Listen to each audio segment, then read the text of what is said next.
ধোঁয়া ওঠা গরম ভাত আর এই রেসিপিটা যদি থাকে, মাছ মাংস খাওয়া তো একদমই ভুলে যাবে।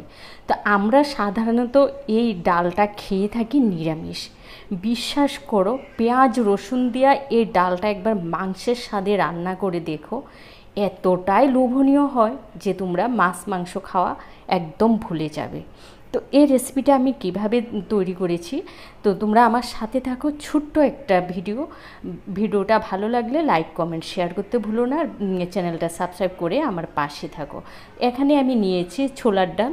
ছোলার ডালটাকে আবার ভালো করে ধুয়ে নিয়েছি। ধুয়ে নিয়ে আমি কুকারে দিয়ে দিয়েছি যাতে তাড়াতাড়ি রান্নাটা হয়ে যায়। নুন হলুদ দিয়ে কুকারে মাত্র আমি 3টে সিটি দিয়ে রেখে দেবো। খেয়াল রাখতে হবে ডালটা যেন গলে না যায়। এবার দেখো, কুকার কিন্তু তোমাদের কুকারে কতটা কি সেদ্ধ হতে টাইম লাগে সেই হিসাবে দেবে। তারপরে 2 চা চামচ দিয়েছি সাদা তেল, দিয়ে তেজপাতা, শুকনো লঙ্কা আর দিয়েছি এলাচ, দারচিনি, গোটা জিরে। এই ফোড়নগুলো থেকে সুন্দর একটা গন্ধ বেরোলে তখন আমি না শুকনো লঙ্কাটা তুলে রেখে দিয়েছি। তারপরে দিয়েছি পেঁয়াজ কুচি আর দিয়েছি রসুন কুচি।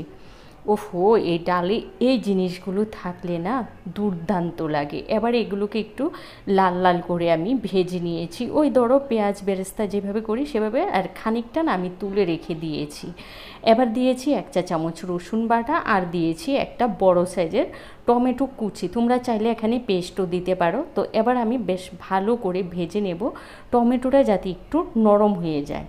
তো টমেটোটা এখানে খুব বেশি যে একদম গলিয়ে নিতে হবে তারও কোনো প্রয়োজন নেই। টমেটোটা দিয়ে আমি 2 থেকে 3 মিনিট ভেজে নিয়ে এবার দিয়েছি 1 চা চামচ আদা বাটা, 1/2 চা চামচ দিয়েছি কাঁচা লঙ্কা বাটা দিয়ে এবার এগুলোকেও বেশ ভালো করে ভেজে নেব, আদা কাঁচা লঙ্কার কাঁচা গন্ধ যাওয়া পর্যন্ত ভেজে নেওয়ার পরে এখানে দিয়েছি 1/2 চা চামচ হলুদ গুঁড়া আর দিয়েছি 1/2 চা চামচ কাশ্মীরি লঙ্কার গুঁড়া, দিয়েছি 1/2 চা চামচ জিরার গুঁড়া আর 1/2 চা চামচ ধনে গুঁড়া।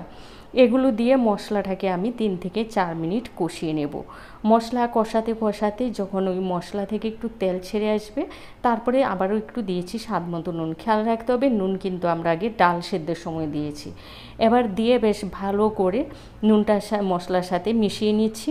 মশলা কিন্তু আমার কষানো হয়ে গেছে আগেই, কারণ আমি আগে 3 থেকে 4 মিনিট কষিয়ে নিয়েছি। মশলা থেকে সুন্দর করে তেল ছেড়ে এসেছে। দিয়েছি একটু চিনি, কারণ ডালে একটু চিনিটা দিলে খেতে ভালো লাগে।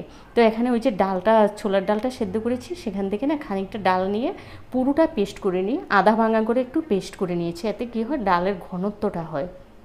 তারপরে 1 থেকে 2 মিনিট একটু মশলার সাথে কষিয়ে নিয়ে সেদ্ধ করা যে ছোলার ডাল সেটা দিয়ে আরও 2 থেকে 3 মিনিট আমি মশলার সাথে কষিয়ে নিয়েছি। কষিয়ে নেওয়ার পরে এখানে আমি দিয়ে দিচ্ছি ওই ধরো চায়ের কাপে 1 কাপের মতো গরম জল। ডাল দেখো সেদ্ধ হয়ে গেছে, মশলার সাথে ভালো করে কষিয়ে নিয়েছি। তো মোটামুটি ডাল আমার পুরোপুরি কিন্তু সেদ্ধ হয়েই গেছে। ডাল আমি আগে 50% সেদ্ধ করে নিয়েছি, আর বাকিটা আমি 100% তো সেদ্ধ করবই না, 80% সেদ্ধ করব। তারপরে জল দিয়ে আমি 3 থেকে 4 মিনিট রান্না করে নিয়েছি। নিয়ে এবার নামানোর আগে ঘি, গরম মশলা দিয়ে দিয়েছি। দিয়ে এবার এগুলোকে দিয়ে আমি 1 মিনিটের মতো ফুটিয়ে নিয়েছি। 1 মিনিটের মতো ফুটিয়ে নিয়ে তারপরে গ্যাসটা আমি বন্ধ করে দেব। গ্যাসটা বন্ধ করে দিয়ে ঢাকা চাপা দিয়ে রাখবো 2 থেকে 3 মিনিটের মতো। তারপরে দেখো 2 থেকে 3 মিনিটের পর এসেছি, দেখো ডালটা কিন্তু খুবই খুবই সুন্দর হয়েছে আর খেতে তো দুর্দান্ত হয়। এই অবস্থায় কিন্তু নামিয়ে নেবে, কারণ এটা যখন একদম ঠান্ডা হয়ে যাবে আরও ঘন হয়ে যাবে। যেহেতু ওই ডাল বাটা দিয়েছি সেই জন্য প্রথমে একটু পাতলা অবস্থায় নামাবে, তারপরে কিন্তু ডালটা যখন ঠান্ডা হয়ে যাবে একদম ঘন হয়ে যাবে। এই পদ্ধতিতে তোমরা এই ছোলার ডালটা রান্না করে অন্তত একবার খেয়ে দেখো, অসম্ভব অসম্ভব ভালো হয় খেতে। ভিডিওটা ভালো লাগলে লাইক কমেন্ট শেয়ার করতে ভুলো না। যারা চ্যানেলে নতুন আছো চ্যানেলটা সাবস্ক্রাইব করে পাশে থেকো। ভালো থেকো, সুস্থ থেকো।